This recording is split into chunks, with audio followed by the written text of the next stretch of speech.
Pemirsa, terlibat kegiatan judi online seorang PNS di Kabupaten Trenggalek diciduk polisi. Seorang pegawai negeri sipil PNS diringkus Satreskrim Polres Trenggalek karena terlibat judi online jenis slot.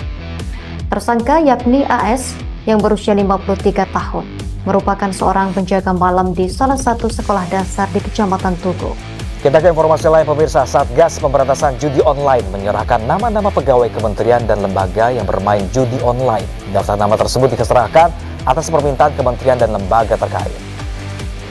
Nah, kadang kalanya mungkin 1 kali menang, 5 kali kalah. Dan memang kan tidak dampaknya kan negatif.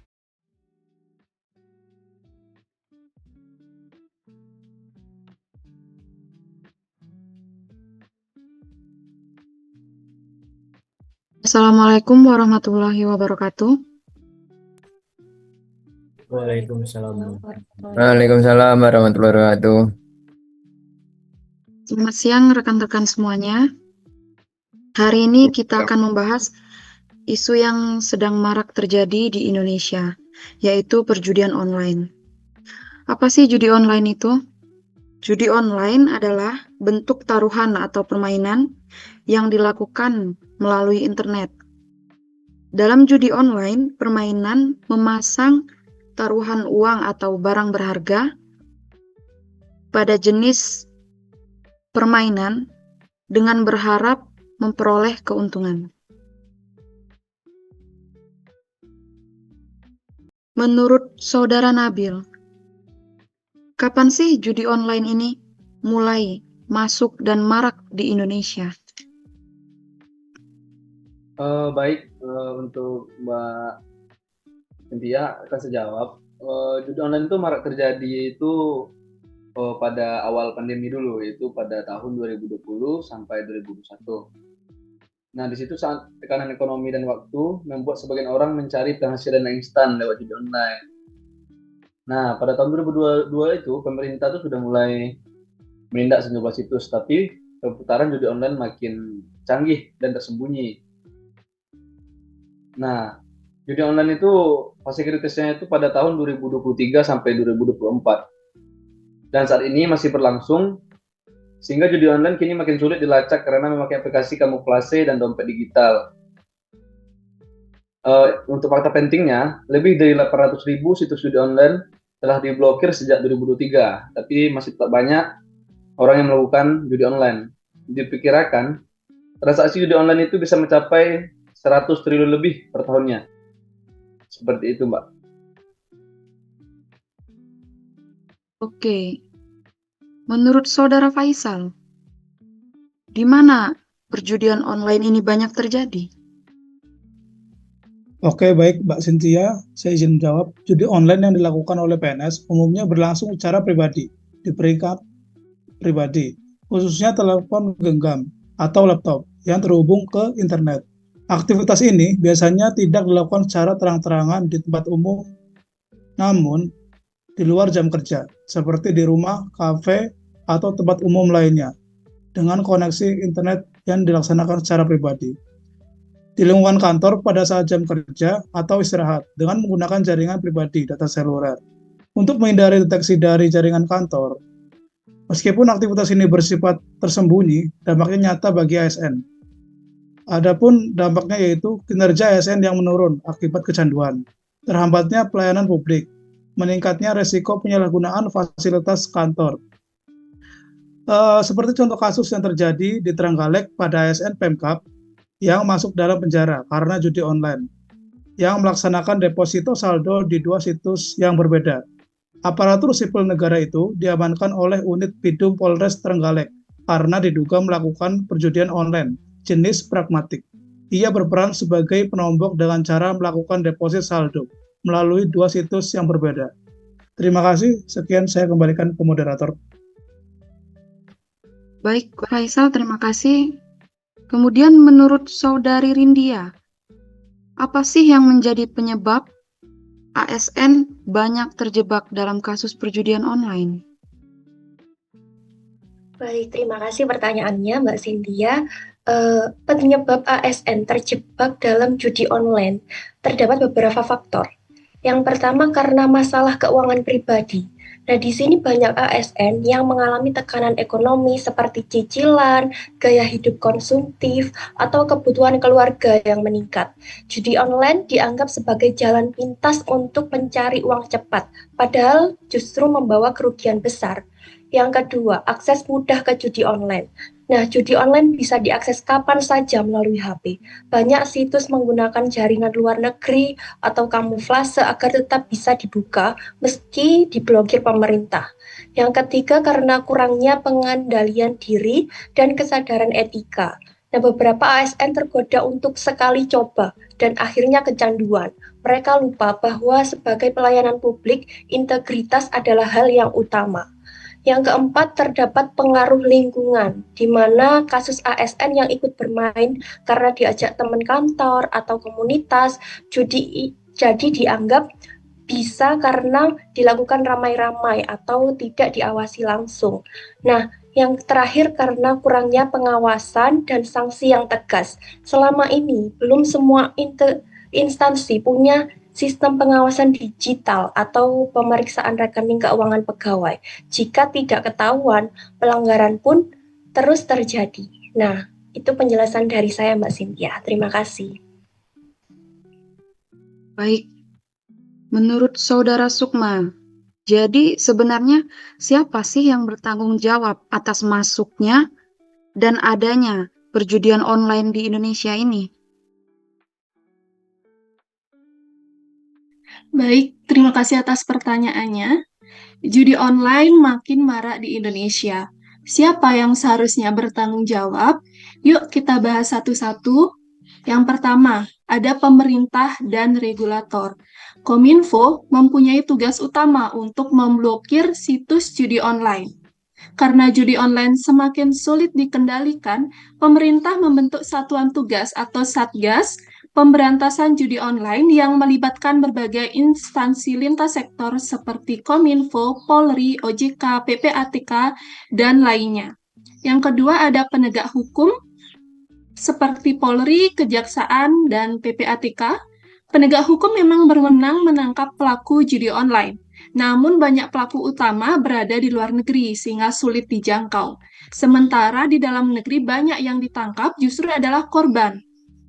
Yang ketiga ada penyedia layanan keuangan, biasanya dari bank atau e-wallet, wajib mengawasi transaksi mencurigakan yang mengarah ke situs judi. Yang keempat dari individu termasuk ASN atau warga biasa.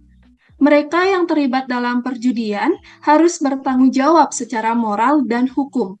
Khusus bagi ASN, terdapat kode etik yang harus dipatuhi, dan pelanggaran dapat berujung pada sanksi yang berat. Yang terakhir yaitu dari masyarakat dan keluarga. Itu sangat berperan penting dalam pencegahan lewat edukasi dan pengawasan. Jadi kesimpulannya, judi online bukan cuma masalah hukum, tapi juga masalah kesadaran bersama, tanggung jawab kita semua. Terima kasih. Baik, Saudari Sukma. Terima kasih. Kemudian, untuk Saudari Wilda,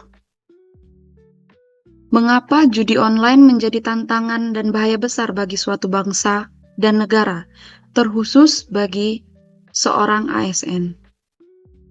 Terima kasih atas pertanyaannya dari moderator. Judi online menjadi tantangan dan bahaya besar bagi suatu bangsa dan negara, khususnya bagi ASN, aparatur sipil negara, karena beberapa alasan krusial.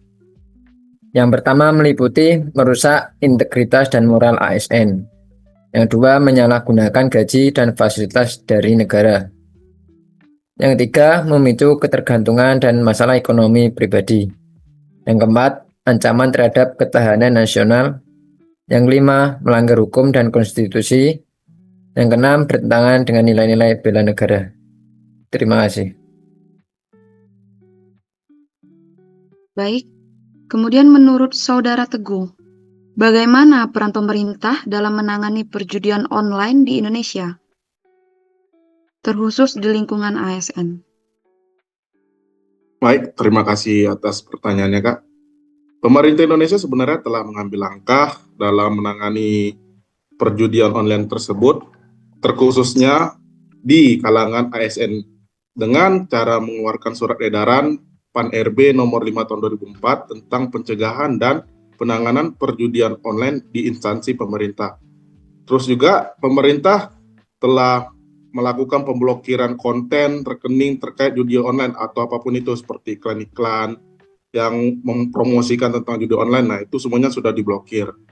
Terus juga apabila didapatkan ASN tersebut terlibat dalam perjudian online, maka pemerintah memberikan sanksi yang sangat tegas terhadap ASN tersebut agar bisa memberi pembelajaran bagi ASN tersebut. Dan yang terakhir itu pemerintah sudah melakukan edukasi dan sosialisasi melalui iklan-iklan atau media sosial yang lainnya juga tentang stop melakukan judi online terkhususnya bagi ASN. Sekian jawabannya, Kak. Baik, menurut Saudara Elsa, menurut saudara sebagai masyarakat Indonesia, apa yang harus dilakukan agar saudara tidak masuk dan terpengaruh ke dalam dunia perjudian online? Baik, terima kasih Mbak Adi atas pertanyaannya. Izin menjawab.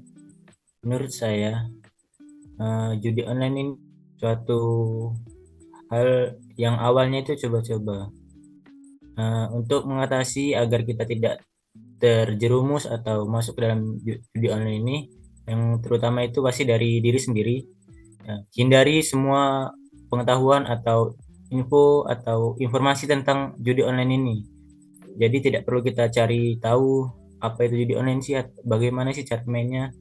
Kemudian menyadari bahwa akibat dari judi online ini apa. Kemudian selain dari faktor diri sendiri, yang faktor penting lain yaitu lingkungan. Kita harus bisa memilih lingkungan yang baik, lingkungan kerja yang baik, menghindari apabila ada teman kita, bahkan bila perlu kita harus saling mengingatkan. Jadi menghindari dan memilih-milih lingkungan. Mungkin dengan kita mengisi kegiatan-kegiatan sehari-hari dengan kegiatan positif seperti menyalurkan ke dalam hobi atau hal lain yang bermanfaat agar terhindar dari judi online ini. Mungkin seperti itu Mbak Ade, terima kasih. Baik, terima kasih Saudara Elsa. Lalu untuk Saudara Arif, apa sih yang seharusnya dilakukan pemerintah dalam mencegah perluasan judi online di Indonesia? Baik, terima kasih Mbak Cynthia. Selain yang sudah disebutkan oleh teman-teman tadi, mungkin ada beberapa yang harus diperhatikan lagi dalam penanggulangan judi online ini. Yang dimana yang pertama itu pemantauan dan pengawasan internal. Jadi pemerintah memperkuat sistem pengawasan kepegawaian termasuk audit internal dan evaluasi integritas pegawai. Kemudian di era sekarang pemerintah dapat memanfaatkan teknologi digital untuk memonitor aktivitas keuangan yang mencurigakan, terutama dalam transaksi gaji dan tunjangan. Kemudian adapun membuat regulasi yang disesuaikan dengan perkembangan zaman sekarang dengan menggunakan teknologi di mana pemerintah juga harus bekerja sama tentunya dengan Kominfo untuk memblokir situs dan aplikasi judi online dan mempercepat deteksi situs baru lewat AI dalam sistem otomatis sehingga kasus-kasus baru akan cepat terdeteksi. Kemudian yang terakhir mungkin pemerintah bisa saja memberikan pembinaan dan rehabilitasi, yaitu menyediakan dukungan psikologis dan finansial bagi ASN yang kecanduan judi terutama jika yang terjerat utang. Kemudian membentuk tim penanganan ASN berisiko, misalnya yang punya riwayat hutang atau masalah disiplin. Jadi seperti halnya judi online ini tidak dapat ditindak jika tidak ditindak serius, maka judi online bisa merusak integritas birokrasi, memburuk citra pemerintah dan membuka ruang untuk korupsi. Maka kombinasi antara penegakan, pencegahan dan pembinaan sangat penting agar masalah ini tidak meluas. Sekian dari saya Mbak Cynthia, terima kasih. Baik, terima kasih. Jadi menurut Saudara Narendra, apa sih kesimpulan dari pembicaraan kita hari ini? Baik, terima kasih Mbak Cynthia. Kesimpulan yang bisa saya ambil dari diskusi kita pada podcast kali ini terkait judi online yang dilakukan oleh seorang ASN, saya bagi dalam beberapa poin. Yang pertama, keterlibatan ASN dalam judi online merupakan pelanggaran hukum serta pelanggaran terhadap kode etik dan disiplin ASN sesuai dengan peraturan pemerintah nomor 94 tahun 2021. Kemudian yang kedua, tindakan tersebut mencoreng nama baik ASN sebagai abdi negara dan merusak kepercayaan masyarakat terhadap institusi pemerintah. Kemudian yang ketiga, ketergantungan pada judi online dapat menurunkan produktivitas, fokus kerja, dan integritas ASN dalam menjalankan tugasnya. Kemudian yang keempat, ASN yang terbukti berjudi online juga dapat dikenai sanksi disiplin berat hingga pemecatan dan bahkan proses pidana. Kemudian kegiatan preventif yang bisa dilakukan yakni meningkatkan sistem pengawasan dan pelaporan perilaku ASN melalui unit pengawasan internal dan penggunaan teknologi informasi. Kemudian rutin mengadakan pembinaan mental, etika profesi, dan sosialisasi hukum kepada ASN agar memiliki kesadaran hukum dan moral yang tinggi. Selanjutnya menyediakan fasilitas konseling, pengelolaan keuangan pribadi, dan program kesejahteraan untuk mengurangi risiko ASN mencari pelarian dalam judi online. Memberikan sanksi secara adil dan terbuka kepada pelaku agar menjadi efek jera sekaligus peringatan bagi ASN lainnya.